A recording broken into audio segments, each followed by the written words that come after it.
ओम नमो भगवते वासुदेवाय। भगवान बृहस्पति देव की पूजा अर्चना के लिए बृहस्पतिवार को व्रत करके बृहस्पतिवार व्रत की कथा का श्रवण करना चाहिए। बृहस्पतिवार का व्रत करने और व्रत कथा सुनने से स्त्री पुरुषों की सभी मनोकामनाएं पूरी होती है। इस व्रत से धन संपत्ति की प्राप्ति होती है, निसंतानों को पुत्र प्राप्ति होती है, परिवार में सुख शांति बनी रहती है, सभी आनंद पूर्वक रहते हैं। इस व्रत में व्रत कथा का श्रवण करने का विशेष महत्व है। अब आइए सुनते हैं बृहस्पतिवार व्रत कथा। प्राचीन समय की बात है। भारत में एक राजा राज्य करता था। वह बड़ा प्रतापी तथा दानी था। वह नित्य प्रति मंदिर में भगवत दर्शन करने जाता था। वह ब्राह्मण और गुरु की सेवा किया करता था। उसके द्वार से कोई भी याचक निराश होकर नहीं लौटता था। वह प्रत्येक गुरुवार को व्रत रखता एवं पूजन करता था। हर दिन गरीबों की सहायता करता था। परंतु यह सब बातें उसकी रानी को अच्छी नहीं लगती थी। वह न तो व्रत करती और न किसी को एक भी पैसा दान में देती थी। वह राजा से भी ऐसा करने को मना किया करती थी। एक समय की बात है। राजा शिकार खेलने वन को चले गए। घर पर रानी और दासी थी। उस समय गुरु बृहस्पति साधु का रूप धारण कर राजा के दरवाजे पर भिक्षा मांगने आए। साधु ने रानी से भिक्षा मांगी तो वह कहने लगी, हे साधु महाराज, मैं इस दान और पुण्य से तंग आ चुकी हूँ। इस कार्य के लिए तो मेरे पति देव ही बहुत हैं। अब आप ऐसी कृपा करें कि सारा धन नष्ट हो जाए तथा मैं आराम से रह सकूं। साधु रूपी बृहस्पति देव ने कहा, हे देवी, तुम बड़ी विचित्र हो। संतान और धन से कोई दुखी नहीं होता है, इसको सभी चाहते हैं। पापी भी पुत्र और धन की इच्छा करता है। अगर तुम्हारे पास धन अधिक है तो भूखे मनुष्यों को भोजन कराओ, प्याऊ लगाओ, ब्राह्मणों को दान दो, धर्मशालाएं बनवाओ, कुआं, तालाब, बावड़ी, बाग, बगीचे आदि का निर्माण कराओ तथा निर्धनों की कुंवारी कन्याओं का विवाह कराओ, साथ ही यज्ञ आदि करो। इस प्रकार के कर्मों से आपके कुल का और आपका नाम परलोक में सार्थक होगा एवं स्वर्ग की प्राप्ति होगी। परंतु रानी साधु की इन बातों से खुश नहीं हुई। उसने कहा, हे साधु महाराज, मुझे ऐसे धन की आवश्यकता नहीं जिसको मैं अन्य लोगों को दान दूं तथा जिसको रखने और संभालने में ही मेरा सारा समय नष्ट हो जाए। साधु ने कहा, हे देवी, यदि तुम्हारी ऐसी इच्छा है तो जैसा मैं तुम्हें बताता हूँ तुम वैसा ही करना। बृहस्पतिवार के दिन घर को गोबर से लिपना, अपने केसों को पीली मिट्टी से धोना, केसों को धोते समय स्नान करना, राजा से कहना वह हजामत करवाए, भोजन में मांस मदिरा खाना, कपड़ा धोबी के यहाँ धुलने देना। इस प्रकार 7 बृहस्पतिवार करने से तुम्हारा धन नष्ट हो जाएगा। यह कहकर साधु महाराज रूपी बृहस्पति देव अंतर ध्यान हो गए। रानी ने साधु के कहने के अनुसार 7 बृहस्पतिवार तक वैसा ही करने का विचार किया। साधु के बताए अनुसार कार्य करते हुए केवल 3 बृहस्पतिवार ही बीते थे कि उसकी समस्त धन संपत्ति नष्ट हो गई। भोजन के लिए दोनों समय परिवार तरसने लगा तथा सांसारिक भोगों से दुखी रहने लगा। तब वह राजा रानी से कहने लगा कि हे रानी, तुम यहाँ पर रहो, मैं दूसरे देश को जाता हूँ, क्योंकि यहाँ पर मुझे सभी मनुष्य जानते हैं, इसलिए मैं यहाँ कोई कार्य नहीं कर सकता। मैं अब परदेश जा रहा हूँ, वहाँ कोई काम धंधा करूंगा, शायद हमारे भाग्य बदल जाए। ऐसा कहकर राजा परदेश चला गया। वह वहाँ जंगल से लकड़ी काट कर लाता और शहर में बेचता। इस तरह जीवन व्यतीत करने लगा। इधर राजा के बिना रानी और दासियां दुखी रहने लगी। किसी दिन भोजन मिलता और किसी दिन जल पीकर ही रह जाती। एक समय रानी और दासियों को 7 दिन बिना भोजन के व्यतीत करना पड़ा। तो रानी ने अपने दासी से कहा, हे दासी, यहाँ पास के ही नगर में मेरी बहन रहती है, वह बड़ी धनवान है, तू उसके पास जा और वहां से 5 सेर बेझर मांग कर ले आ, जिससे कुछ समय के लिए गुजर हो जाए। दासी रानी की बहन के पास गई। रानी की बहन उस समय पूजा कर रही थी। बृहस्पतिवार का दिन था। दासी ने रानी की बहन से कहा, हे रानी, मुझे आपकी बहन ने भेजा है, मुझे 5 सेर बेझर दे दो। दासी ने यह बात अनेक बार कही, परंतु रानी की बहन ने कोई उत्तर नहीं दिया, क्योंकि वह उस समय बृहस्पतिवार की कथा सुन रही थी। जब दासी को रानी की बहन से कोई उत्तर नहीं मिला तो वह बहुत दुखी हुई। उसे क्रोध भी आया। वह लौटकर रानी से बोली, हे रानी, आपकी बहन बहुत ही धनी स्त्री है, वह छोटे लोगों से बात भी नहीं करती। मैंने उससे कहा तो उसने कोई उत्तर नहीं दिया। मैं वापस चली आई। रानी बोली, हे दासी, इसमें उसका कोई दोष नहीं है। जब बुरे दिन आते हैं तब कोई सहारा नहीं देता। अच्छे बुरे का पता विपत्ति में ही लगता है। जो ईश्वर की इच्छा होगी वही होगा। यह सब हमारे भाग्य का दोष है। उधर रानी की बहन ने सोचा कि मेरी बहन की दासी आई थी, परंतु मैं उससे नहीं बोली। इससे वह बहुत दुखी हुई होगी। अतः कथा सुन और भगवान विष्णु का पूजन समाप्त कर वह अपनी बहन के घर आई और कहने लगी, हे बहन, मैं बृहस्पतिवार का व्रत कर रही थी। तुम्हारी दासी हमारे घर आई थी, परंतु जब तक कथा होती है तब तक हम लोग न उठते हैं और न बोलते हैं, इसलिए मैं नहीं बोली। कहो दासी क्यों आई थी? रानी बोली, बहन, हमारे घर अनाज नहीं था। वैसे तुमसे कोई बात छिपी नहीं है। इस कारण मैंने दासी को तुम्हारे पास 5 सिर भेजर लेने के लिए भेजा था। रानी की बहन बोली, बहन देखो, बृहस्पति भगवान सबकी मनोकामना पूर्ण करते हैं। देखो, शायद तुम्हारे घर में अनाज रखा हो। यह सुनकर दासी घर के अंदर गई तो वहां उसे एक घड़ा बेझर का भरा मिल गया। उसे बड़ी हैरानी हुई क्योंकि उसने एक एक बर्तन देख लिया था। उसने बाहर आकर रानी को बताया। दासी अपनी रानी से कहने लगी, हे रानी, देखो, वैसे हमको जब अन्न नहीं मिलता तो हम रोज ही व्रत करते हैं। अगर इनसे व्रत की विधि और कथा पूछ ली जाए तो उसे हम भी किया करेंगे। दासी के कहने पर रानी ने अपनी बहन से बृहस्पतिवार व्रत के बारे में पूछा। उसकी बहन ने बताया, हे रानी बहन, बृहस्पतिवार को सूर्योदय से पूर्व उठकर स्नान करके बृहस्पतिवार का व्रत करना चाहिए, लेकिन उस दिन सिर नहीं धोना चाहिए। बृहस्पतिवार के व्रत में चने की दाल और मुनक्का से विष्णु भगवान का केले के वृक्ष की जड़ में पूजन करें तथा दीपक जलाएं। उस दिन एक ही समय भोजन करें। भोजन पीले खाद्य पदार्थ का करें तथा कथा सुने। इस प्रकार करने से गुरु भगवान प्रसन्न होते हैं, अन्न पुत्र धन देते हैं, मनोकामना पूर्ण करते हैं। व्रत और पूजन की विधि बताकर रानी की बहन अपने घर लौट गई। रानी और दासी दोनों ने निश्चय किया कि बृहस्पति देव भगवान का पूजन जरूर करेंगे। 7 दिन बाद जब बृहस्पतिवार आया तो उन्होंने व्रत रखा। घुड़साल में जाकर चना और गुड़ बीन लाई तथा उसी दाल से केले की जड़ तथा विष्णु भगवान का पूजन किया। अब भोजन पीला कहाँ से आए? दोनों बड़ी दुखी हुई, परंतु उन्होंने व्रत किया था, इस कारण बृहस्पति देव भगवान प्रसन्न थे। एक साधारण व्यक्ति के रूप में वे 2 थालों में सुंदर पीला भोजन लेकर आए और दासी को देकर बोले, हे दासी, यह भोजन तुम्हारे और रानी के लिए है, तुम दोनों करना।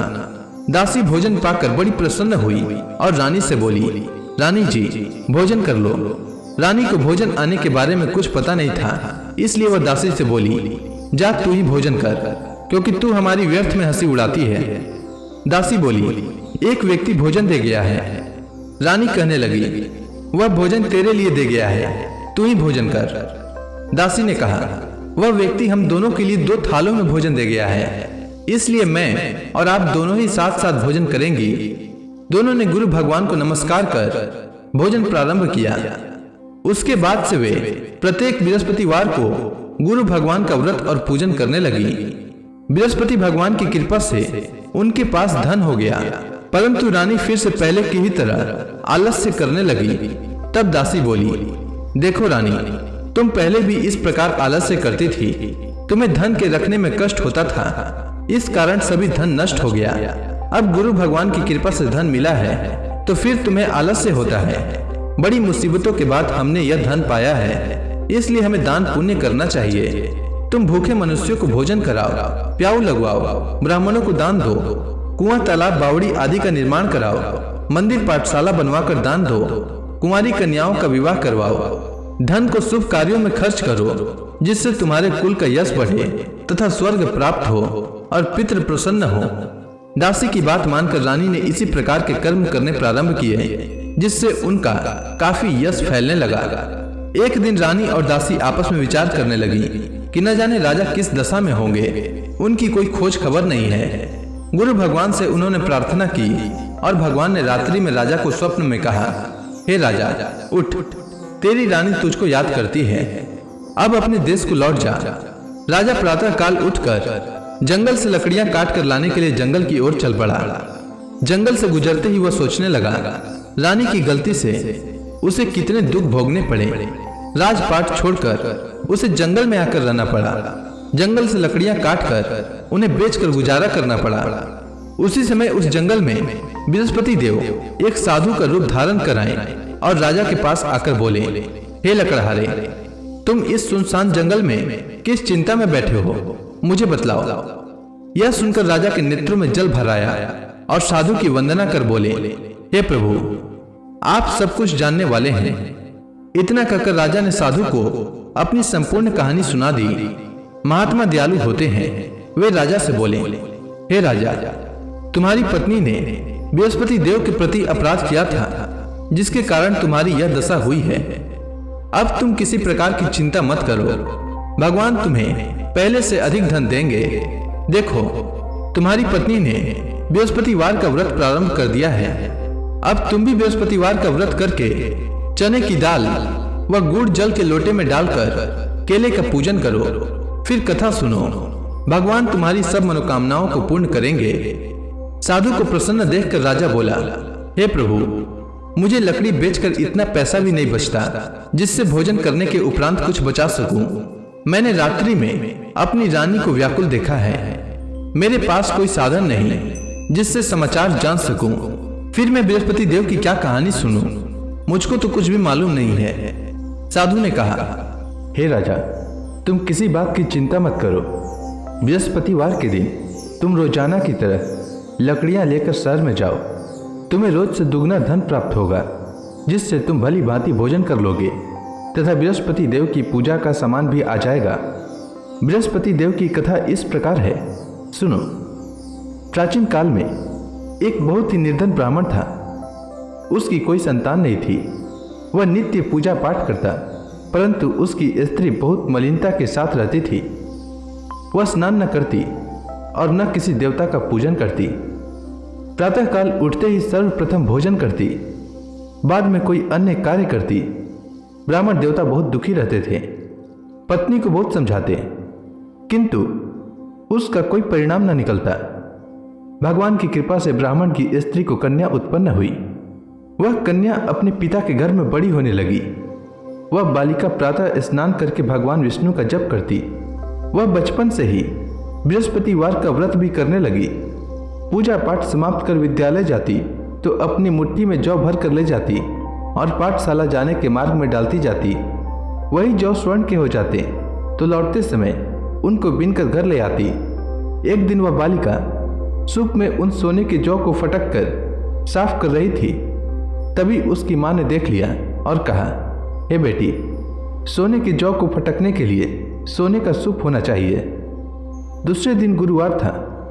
इस कन्या ने व्रत रखा और बृहस्पति देव से प्रार्थना करके कहा, हे प्रभु, यदि मैंने सच्चे मन से आपकी पूजा की हो तो मुझे सोने का सूप दे दो। बृहस्पति देव ने उसकी प्रार्थना स्वीकार कर ली। रोजाना की तरह वह बालिका जौ फैलाती हुई स्कूल चली गई। स्कूल से लौटकर जब वह जौ बीन रही थी तो बृहस्पति देव की कृपा से उसे सोने का सूप मिला। उसे वह घर ले आई और उससे जौ साफ करने लगी, परंतु उसकी माँ का वही ढंग रहा। एक दिन की बात है, वह कन्या सोने के सूप में जौ साफ कर रही थी। उस समय उस नगर का राजकुमार वहां से होकर निकला। इस कन्या के रूप और सोने के सूप में जौ को साफ करते देखकर वह उस कन्या पर मोहित हो गया। राजमहल आकर वह भोजन तथा जल त्याग कर उदास होकर लेट गया। राजा को जब राजकुमार द्वारा अन्न जल त्यागने का समाचार ज्ञात हुआ तो अपने मंत्रियों के साथ वह अपने पुत्र के पास गए और बोले, हे बेटा, तुम्हें किस बात का कष्ट है? किसी ने अपमान किया है अथवा कोई और कारण है? मुझे बताओ, मैं वही करूँगा जिससे तुम्हें प्रसन्नता हो। राजकुमार ने अपने पिता की बातें सुनी तो वह बोला, मुझे आपकी कृपा से किसी बात का दुख नहीं है। किसी ने मेरा अपमान नहीं किया है, परंतु मैं उस लड़की के साथ विवाह करना चाहता हूँ जो सोने के सूप में जौ साफ कर रही थी। यह सुनकर राजा आश्चर्य में पड़ गया और बोला, हे बेटा, इस तरह की कन्या का पता तुम्हें लगाओ। मैं उसके साथ तुम्हारा विवाह अवश्य ही करवा दूंगा। राजकुमार ने राजा को उस लड़की के घर का पता बतलाया। मंत्री उस लड़की के घर गया और राजा का आदेश ब्राह्मण को सुनाया। कुछ ही दिन बाद ब्राह्मण की कन्या का विवाह राजकुमार के साथ संपन्न हो गया। कन्या के घर से जाते ही उस ब्राह्मण देवता के घर में पहले की भांति गरीबी का निवास हो गया। अब भोजन के लिए भी अन्न बड़ी मुश्किल से मिलता था। एक दिन दुखी होकर ब्राह्मण अपनी पुत्री से मिलने गया। बेटी ने पिता की दुख की अवस्था को देखा और अपनी माँ का समाचार पूछा। ब्राह्मण ने सभी हाल कहा। कन्या ने बहुत सा धन देकर अपने पिता को विदा कर दिया। इस तरह ब्राह्मण का कुछ समय सुखपूर्वक व्यतीत हुआ, लेकिन कुछ दिन बाद फिर वही हाल हो गया। ब्राह्मण फिर अपनी कन्या के यहाँ गया और सभी हाल कहा तो पुत्री बोली, हे पिताजी, आप माता जी को यहाँ लिवा लाओ, मैं उन्हें वह विधि बता दूंगी जिससे गरीबी दूर हो जाए। ब्राह्मण देवता अपनी स्त्री को साथ लेकर अपनी पुत्री के पास राजमहल पहुँचे तो पुत्री अपनी माँ को समझाने लगी, हे माँ, तुम प्रातःकाल उठकर प्रथम स्नान आदि करके विष्णु भगवान का पूजन करो तो सब दरिद्रता दूर हो जाएगी। परंतु उसकी माँ ने उसकी एक बात नहीं मानी। वह प्रातःकाल उठकर अपनी पुत्री का बचा जूठन खा लेती थी। एक दिन उसकी पुत्री को बहुत गुस्सा आया। उसने एक रात एक कोठरी से सारा सामान निकाल दिया और अपनी माँ को उसमें बंद कर दिया। प्रातः उसमें से उसे निकाला तो स्नान आदि करा के पूजा पाठ करवाया तो उसकी माँ की बुद्धि ठीक हो गई। इसके बाद वह नियम से पूजा पाठ करती और प्रत्येक बृहस्पतिवार को व्रत रखने लगी। इस व्रत के प्रभाव से उसकी माँ भी बहुत धनवान हो गई और बृहस्पति देवता के प्रभाव से स्वर्ग को गई। वह ब्राह्मण भी सुखपूर्वक इस लोक का सुख भोग कर स्वर्ग को प्राप्त हुआ। इस तरह कहानी कहकर साधु देवता वहां से लोप हो गए। धीरे धीरे समय व्यतीत होने पर फिर बृहस्पतिवार का दिन आया। राजा जंगल से लकड़ी काटकर किसी शहर में बेचने गया। उसे उस दिन और दिनों से अधिक धन मिला। राजा ने चना गुड़ आदि लाकर बृहस्पतिवार का व्रत किया। उस दिन से उसके सभी क्लेश दूर हो गए। परंतु जब अगला गुरुवार का दिन आया तो वह बृहस्पतिवार का व्रत करना भूल गया। इस कारण बृहस्पति भगवान नाराज हो गए। उस दिन उस नगर के राजा ने विशाल यज्ञ का आयोजन किया तथा अपने समस्त राज्य में घोषणा करवा दी कि कोई भी मनुष्य अपने घर में भोजन न बनाए तथा आग भी न जलाए। समस्त लोग मेरे यहाँ भोजन करने आवे। इस आज्ञा को जो न मानेगा उसको फांसी की सजा दी जाएगी। राजा की आज्ञानुसार राज्य के सभी वासी राजा के भोज में सम्मिलित हुए, लेकिन लकड़हारा कुछ देर से पहुंचा, इसलिए राजा उसको अपने साथ महल में ले गए। जब राजा लकड़हारे को भोजन करा रहे थे तो रानी की दृष्टि उस खुटी पर पड़ी जिस पर उसका हार लटका हुआ था। उसे हार खुटी पर लटका दिखाई नहीं दिया। रानी को निश्चय हो गया कि मेरा हार इसी लकड़हारे ने चुरा लिया है। उसी समय सैनिक बुलवाकर उसको जेल में डलवा दिया। जब लकड़हारा जेल खाने में गया तो बहुत दुखी होकर विचार करने लगा कि न जाने कौन से पूर्व जन्म के कर्म से मुझे यह दुख प्राप्त हुआ है, और उसी साधु को याद करने लगा जो जंगल में मिला था। तत्काल बृहस्पति देव साधु के रूप में प्रकट हो गए और उसकी दशा को देखकर कहने लगे, अरे मूर्ख, तूने बृहस्पति देवता की कथा नहीं कही, इसी कारण तुझे दुख प्राप्त हुआ है। अब चिंता मत कर। बृहस्पतिवार के दिन जेल खाने के दरवाजे पर 4 पैसे पड़े मिलेंगे। उनसे तू बृहस्पति देव की पूजा करना तो तेरे सभी कष्ट दूर हो जाएंगे। अगले बृहस्पतिवार उसे जेल के द्वार पर 4 पैसे मिले। राजा ने पूजा का सामान मंगवाकर कथा कही और प्रसाद बांटा। उसी रात्रि को बृहस्पति देव ने उस नगर के राजा को स्वप्न में कहा, हे राजा, तूने जिस आदमी को जेल खाने में बंद कर दिया है वह निर्दोष है, वह राजा है, उसे छोड़ देना। रानी का हार उसी खुटी पर लटका हुआ है। अगर तू ऐसा नहीं करेगा तो मैं तेरे राज्य को नष्ट कर दूंगा। राजा प्रातःकाल उठा और खुटी पर हार टंगा देखकर लकड़हारे को बुलाकर क्षमा मांगी तथा राजा के योग्य सुंदर वस्त्र आभूषण भेंट कर उसे विदा किया। गुरुदेव की आज्ञानुसार राजा अपने नगर को चल दिया। राजा जब नगर के निकट पहुंचा तो उसे बड़ा ही आश्चर्य हुआ। नगर में पहले से अधिक बाग, तालाब और कुएं तथा बहुत सी धर्मशालाएं, मंदिर आदि बने हुए थे। राजा ने पूछा कि यह किसका बाग और धर्मशाला है। तब नगर के सब लोग कहने लगे कि यह सब रानी और दासी द्वारा बनाए गए हैं। राजा को आश्चर्य हुआ और गुस्सा भी आया। जब रानी ने खबर सुनी कि राजा आ रहे हैं तो उसने अपनी दासी से कहा, हे दासी, देख, राजा हमको कितनी बुरी हालत में छोड़ गए थे। वह हमारी ऐसी हालत देखकर लौट न जाएं, इसलिए तू दरवाजे पर खड़ी हो जा। रानी की आज्ञा अनुसार दासी दरवाजे पर खड़ी हो गई। जब राजा आए तो उन्हें अपने साथ महल में लिवा लाई। तब राजा ने क्रोध करके अपनी तलवार निकाली और पूछने लगा, बताओ, यह धन तुम्हें कैसे प्राप्त हुआ है? तब रानी ने बताया, हमें यह सब धन बृहस्पति देव के व्रत के प्रभाव से प्राप्त हुआ है। राजा ने तब निश्चय किया कि 7 रोज बाद तो सभी बृहस्पति देव का पूजन करते हैं, परंतु मैं रोजाना दिन में 3 बार कथा कहा करूंगा तथा रोज व्रत किया करूंगा। अब हर समय राजा के दुपट्टे में चने की दाल बंधी रहती तथा दिन में 3 बार कथा कहता। एक रोज राजा ने विचार किया कि चलो अपनी बहन के यहाँ हो आवे। इस तरह का निश्चय कर राजा घोड़े पर सवार हो अपनी बहन के यहाँ चल दिया। मार्ग में उसने देखा कि कुछ आदमी एक मुर्दे को लिए जा रहे हैं। उन्हें रोककर राजा कहने लगा, अरे भाइयों, मेरी बृहस्पतिवार की कथा सुन लो। वे बोले, लो, हमारा तो आदमी मर गया है, इसको अपनी कथा की पड़ी है। परंतु कुछ आदमी बोले, अच्छा कहो, हम तुम्हारी कथा भी सुनेंगे। राजा ने दाल निकाली और कथा कहनी शुरू कर दी। जब कथा आधी हुई तो मुर्दा हिलने लगा और जब कथा समाप्त हुई तो राम राम करते हुए वह मुर्दा खड़ा हो गया। राजा आगे बढ़ा। उसे चलते चलते शाम हो गई। आगे मार्ग में उसे एक किसान खेत में हल चलाता मिला। राजा उससे बोला, अरे भैया, तुम मेरी बृहस्पतिवार की कथा सुन लो। किसान बोला, जब तक मैं तेरी कथा सुनूंगा तब तक 4 हरया जोत लूंगा। जा अपनी कथा किसी और को सुनाना। राजा आगे चलने लगा। राजा के हटते ही बैल पछाड़ खाकर गिर गए तथा किसान के पेट में बहुत जोर से दर्द होने लगा। उसी समय किसान की पत्नी रोटी लेकर आई। उसने जब यह देखा तो सब हाल पूछा। बुढ़िया दौड़ी दौड़ी उस घुड़सवार के पास गई और उससे बोली, मैं तेरी कथा सुनूंगी, तू अपनी कथा मेरे खेत पर ही चलकर कहना। राजा ने लौटकर बुढ़िया के खेत पर जाकर कथा कही, जिसके सुनते ही बैल खड़े हो गए तथा किसान के पेट का दर्द भी बंद हो गया। राजा अपनी बहन के घर पहुंच गया। बहन ने भाई की खूब मेहमानी की। दूसरे रोज प्रातःकाल राजा जागा तो वह देखने लगा कि सब लोग भोजन कर रहे हैं।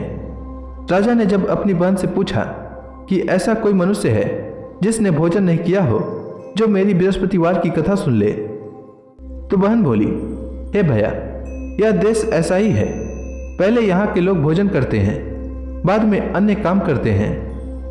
अगर पड़ोस में कोई हो तो दिखाती हूँ। ऐसा कहकर बहन देखने चली, परंतु उसे कोई भी ऐसा व्यक्ति नहीं मिला जिसने भोजन न किया हो। वह एक कुम्हार के घर गई जिसका लड़का बीमार था। उसे मालूम हुआ कि उसके यहाँ 3 दिन से किसी ने भोजन नहीं किया है। रानी ने अपनी भाई की कथा सुनने के लिए कुम्हार से कहा। वह तैयार हो गया। राजा ने जाकर बृहस्पतिवार की कथा कही, जिसको सुनकर उसका लड़का ठीक हो गया। अब तो राजा की प्रशंसा होने लगी। एक दिन राजा ने अपनी बहन से कहा, हे बहन, मैं अपने घर जाऊंगा, तुम भी तैयार हो जाओ। राजा की बहन ने अपनी सास से अपने भाई के साथ जाने की आज्ञा मांगी। सास बोली, चली जा, परंतु अपने लड़कों को मत ले जाना, क्योंकि तेरे भाई को कोई संतान नहीं होती है। बहन ने अपने भाई से कहा, हे भैया, मैं तो चलूंगी, परंतु कोई बालक नहीं जाएगा। राजा ने कहा, जब कोई बालक नहीं चलेगा तब तुम जाकर ही क्या करोगी? दुखी मन से राजा अपने नगर को लौट आया। राजा ने अपनी रानी से कहा, हम निसंतान हैं, इसलिए कोई हमारे घर आना पसंद नहीं करता। इतना कह वह बिना भोजन आदि किए शैया पर लेट गया। रानी बोली, हे प्रभु, बृहस्पति देव ने हमें सब कुछ दिया है, वे हमें संतान भी अवश्य देंगे। उसी रात बृहस्पति देव ने राजा को स्वप्न में कहा, हे राजा, उठ, सभी सोच त्याग दे, तेरी रानी गर्भवती है। राजा को यह जानकर बड़ी खुशी हुई। 9वें महीने रानी के गर्भ से एक सुंदर पुत्र पैदा हुआ। जब राजा की बहन ने यह शुभ समाचार सुना तो वह बहुत खुश हुई तथा बधाई लेकर अपने भाई के यहाँ आई। तभी रानी ने कहा, घोड़ा चढ़कर नहीं आई, गधा चढ़ी आई। रानी की बहन बोली, भाई मैं इस प्रकार न कहती तो तुम्हें औलाद कैसे मिलती। बृहस्पति देव ऐसे ही हैं, जिसके मन में जो कामनाएं रहती है सभी को पूर्ण करते हैं। जो सद्भावना पूर्वक बृहस्पतिवार का व्रत करता है एवं यह कथा पढ़ता है अथवा सुनता है और दूसरों को सुनाता है, बृहस्पति देव उसकी सभी मनोकामना पूर्ण करते हैं। बृहस्पति देव उनकी सदैव रक्षा करते हैं। जो संसार में सद्भावना व सच्चे हृदय से बृहस्पति देव का पूजन करते हैं, उनकी सभी मनोकामनाएं उसी प्रकार पूर्ण होती है जैसे रानी और राजा ने बृहस्पति देव की कथा का गुणगान किया। उनकी सभी इच्छाएं बृहस्पति देव ने पूर्ण की। मनुष्य को हृदय से उनका मनन करते हुए जयकारा करना चाहिए। तो प्रेम से बोलिए, बृहस्पति देव की जय, विष्णु भगवान की जय, समस्त देवी देवताओं की जय। अब आप सभी भक्तगण हाथ जोड़कर भगवान श्री हरि का ध्यान करें। आरती होने वाली है। ओम जय जगदीश हरे, स्वामी जय जगदीश हरे। भक्त जनों के संकट, भक्त जनों के संकट क्षण में दूर करे। ओम जय जगदीश हरे। जो ध्यावे फल पावे, दुख बिन से मन का, सुख संपत्ति घर आवे, कष्ट मिटे तन का। ओम जय जगदीश हरे। मात पिता तुम मेरे, शरण गहूँ मैं किसकी, प्रभु शरण गहूँ मैं किसकी। तुम बिन और न दूजा, तुम बिन और न दूजा, आस करूँ मैं किसकी। ओम जय जगदीश हरे। तुम पूरन परमात्मा, तुम अंतर्यामी, प्रभु तुम अंतर्यामी। पार ब्रह्म परमेश्वर, तुम सबके स्वामी। ओम जय जगदीश हरे।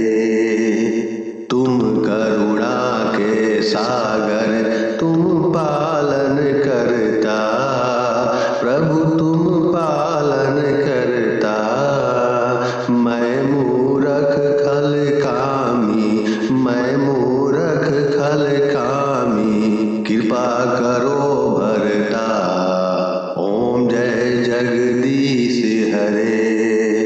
तुम हो एक अगोचर, सबके प्राणपति, प्रभु सबके प्राणपति।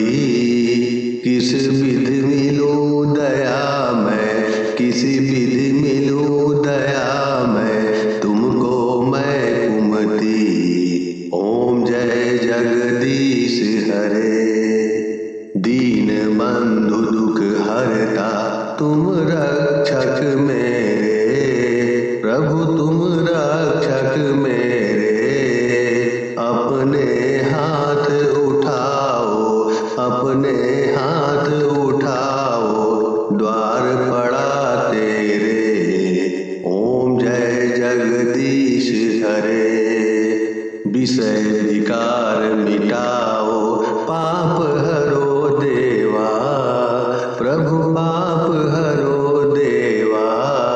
श्रद्धा भक्ति बढ़ाओ, सनातन की सेवा। ओम जय जगदीश हरे। तन मन धन सब तेरा, स्वामी सब कुछ है तेरा, स्वामी सब कुछ है